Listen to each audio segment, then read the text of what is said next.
Hello friends, നിശാഗന്ധിയുടെ നല്ലൊരു വീഡിയോയിലേക്ക് ഏവർക്കും സ്വാഗതം. അരേസി സസ്യകുടുംബത്തിൽ ഉൾപ്പെടുന്ന 1000-ഓളം സ്പീഷീസുകളുള്ള പുഷ്പിക്കുന്ന സസ്യങ്ങളുടെ ജനുസാണ് ആന്തൂറിയം.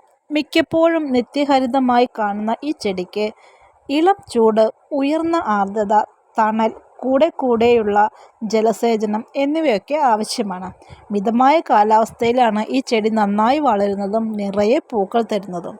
ആന്തൂറിയം മണ്ണിൽ വളർന്ന് നിറയെ പൂക്കൾ തരില്ല എന്ന് പറയുന്ന ഒരുപാട് പക്ഷക്കാരുണ്ട്.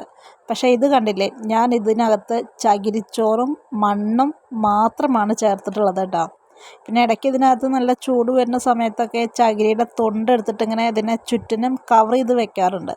ഇപ്പം എൻ്റെ ചെടിയിൽ അത്യാവശ്യം നല്ല രീതിയിലുള്ള പൂക്കൾ തന്നെയാണ്. എൻ്റെ കയ്യിൽ ഒരു ഒറ്റ പ്ലാന്റ് മാത്രമാണ് ഉണ്ടായിരുന്നത്. അതിൽ നിന്നും എനിക്ക് ഒരുപാട് തൈകളും ആ തൈകൾ വളർന്നത് അത്യാവശ്യം നല്ല ചെടികളും ഇതും കൂടാതെ എൻ്റെ കയ്യിൽ വേറെയും ചെറിയ തൈകൾ ഉണ്ടായിട്ടുണ്ട്. അപ്പോൾ അത് നമ്മൾ നോക്കുന്നതനുസരിച്ചിരിക്കും. മണ്ണിൽ ആന്തൂറിയം വളരില്ല എന്ന് പറയുന്നവർക്കുള്ള എൻ്റെ ഒരു മറുപടിയാണ് കേട്ടോ ഈ ഒരു വീഡിയോ. ഒരു ചെടിയിൽ നിന്നും 4-5 തൈകൾ വന്നിട്ടുണ്ടെങ്കിൽ അത് അത്രയും ബുഷിയായിട്ട് നിൽക്കട്ടെ എന്ന് കരുതി ഞാൻ അതിനെ മാറ്റി വയ്ക്കാറില്ല. 4-5 ചെടികൾ വന്നു കഴിഞ്ഞാൽ ഞാൻ അതിനെ മാറ്റി നടുകയാണ് കേട്ടോ പതിവ്. അതാണ് എനിക്ക് ഇതുപോലെ നിറയെ ചെടികളും നിറയെ പൂക്കളും വരുന്നത്. ഇൻഡോർ പ്ലാന്റ് ഇഷ്ടമുള്ളവർക്ക് നിറയെ പൂക്കൾ തരുന്ന നല്ലൊരു ചെടിയാണ് നമ്മുടെ ആന്തൂറിയം. ആന്തൂറിയം മിനിയേച്ചർ ഇപ്പോൾ ഒരുപാട് വെറൈറ്റികൾ, ഒരുപാട് കളറിൽ നമുക്ക് ഇപ്പോൾ വിപണിയിൽ ലഭിക്കാനുണ്ട്. പിന്നെ ഞാൻ ഇതിനകത്ത് ചെയ്യുന്നൊരു കാര്യം എന്ന് പറയുമ്പോൾ, നമ്മൾ ഇതിനകത്ത് വേറെ തൈകൾ വരുമ്പോൾ അത് പറിച്ച് നടും. ആ പറിച്ച് നടുമ്പോൾ ഒന്നുകിൽ അത് ചെടി മൊത്തമായിട്ട് പറിച്ചെടുത്തിട്ട് വേരുകൾ സെപ്പറേറ്റ് ചെയ്തെടുക്കും. അതല്ലെങ്കിൽ നല്ല ക്ലീൻ ചെയ്ത ഒരു കത്തിയോ കത്രികയോ വെച്ചിട്ട് അതിൻ്റെ കടയ്ക്ക് നിന്ന് മുറിച്ച് മാറ്റുകയാണ് ചെയ്യുന്നത്.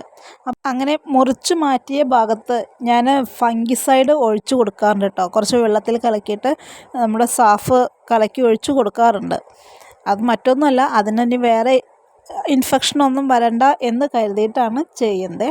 ഫംഗിസൈഡ് ഒഴിച്ചു കൊടുത്തതിന് ശേഷം കുറച്ച് ചകിരിച്ചോറോ അല്ലെങ്കിൽ കുറച്ച് മണ്ണോ ഇട്ടിട്ട് നമ്മൾ ആ മുറിച്ച് കളഞ്ഞ ഭാഗം മൂടി വയ്ക്കും. ഇതെൻ്റെ മദർ പ്ലാന്റ് ആണ് കേട്ടോ. അത്യാവശ്യം എനിക്ക് ഒരു കൊല്ലം കൊണ്ട് തന്നെ 10-15 ചെടികൾ തന്ന നല്ലൊരു മദർ പ്ലാന്റ് ആണ് ഇത്. ഇത്രയും കുഞ്ഞുങ്ങളെ തന്നുകൊണ്ട് തന്നെ ഈ ചെടിക്ക് യാതൊരു കേടോ യാതൊരു ക്ഷീണമോ ഒന്നും തന്നെ ഇല്ല. ഇനി ഇതിനകത്ത് നമ്മൾ ഇലകളൊക്കെ മഞ്ഞച്ച് വരുന്ന സമയത്ത് ഉടനെ തന്നെ ആ ഇലകളെല്ലാം മുറിച്ച് മാറ്റണം. കൂടാതെ നമ്മുടെ ഈ പൂവിൻ്റെ മേലെ കാണുന്ന ഈ ഇതുണ്ടല്ലോ, കതിര് പോലെ നിൽക്കുന്നത്, ആ ഒരു വാലറ്റം നമ്മൾ ഇടയ്ക്കൊന്ന് മുറിച്ച് കളയണം. എന്നാലാണ് അതിനകത്ത് ഒരുപാട് പരാഗണം നടന്നിട്ട് നമുക്ക് വേറെയും ഒരുപാട് പൂക്കൾ ചെടി നിറയെ വരുകയുള്ളൂ.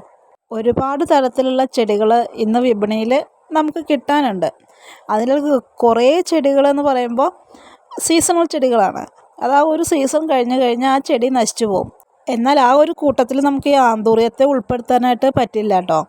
കാരണം ഇത് എല്ലാ സീസണിലും ഏത് മഴ കൊണ്ടാലും ഏത് വെയിൽ കൊണ്ടുപോയാലും യാതൊരു കേടും വരാതെ നിറയെ നമുക്ക് പൂക്കൾ തരുന്ന നല്ലൊരു ചെടിയാണിത്. അതിലുപരി നമ്മുടെ വീഡിയോ കാണുന്ന കൂട്ടുകാരോട് ഞാനൊരു കാര്യം കൂടി പറയുകയാണ്. അപ്പം ഞാൻ ഈ ആന്തൂറിയത്തെ പറ്റി പറഞ്ഞ എൻ്റെ ഒരു എക്സ്പീരിയൻസ് അല്ലാതെ മറ്റെന്തെങ്കിലും പ്രത്യേക കാര്യങ്ങൾ ചെടികൾക്ക് ചെയ്യാനുണ്ട് എന്ന അറിവുള്ളവർ നമ്മുടെ കമൻറ്റ് ബോക്സിലൊന്ന് കമൻറ്റ് ഇട്ടേക്കണം കേട്ടോ.